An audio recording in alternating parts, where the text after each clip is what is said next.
रविवारच्या दिवशी आज मध्य रेल्वेच्या मार्गावरती मेगा ब्लॉक घेण्यात आलेला आहे। मात्र सकाळपासूनच मध्य रेल्वेची वाहतूक जी आहे ती वाहतूक विस्कळीत झाल्याचं पाहायला मिळते। जवळपास 20 ते 25 मिनिटं मध्य रेल्वेची मुंबईच्या दिशेने येणारी वाहतूक जी आहे ती वाहतूक विस्कळीत झालेली आहे। त्याच्यामुळे रविवारच्या दिवशी देखील अनेक नागरिक जे आहेत ते मुंबईमध्ये कामासाठी येत असतात, त्यांचे हाल होताना आपल्याला पाहायला मिळत आहेत।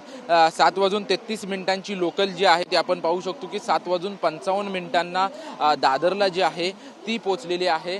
खरं तर आपण जर पाहायला गेलं तर आजच्या दिवशी रविवारच्या दिवशी मोठ्या प्रमाणात गर्दी नसते, मात्र लोकल जे आहे ते उशिराने असल्यामुळे आपल्याला गर्दी जी आहे ती गर्दी पाहायला मिळते। अद्याप मुंबई लोकल जे आहे ते मुंबईच्या दिशेने येणाऱ्या का उशिरा आहेत याबाबत मध्य रेल्वेच्या वतीनं माहिती देण्यात आलेली नाही। मात्र ठाणे, नवी मुंबई आणि मुंबईमध्ये काही परिसरामध्ये जे आहे ते रिमझिम पावसानं हजेरी लावलेली आहे आणि या पावसामुळे थोड्याशा रेल्वे उशीर आहेत असा अंदाज वर्तवला जातोय।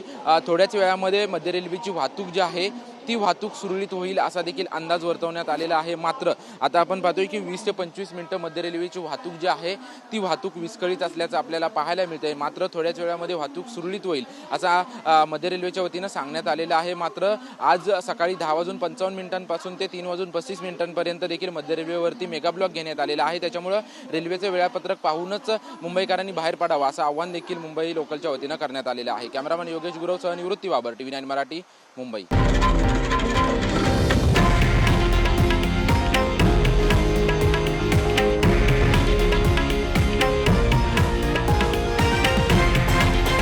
हे आहे देशातील नंबर 1 न्यूज नेटवर्क आणि आपण पाहत आहात TV9 मराठी, एकमेव।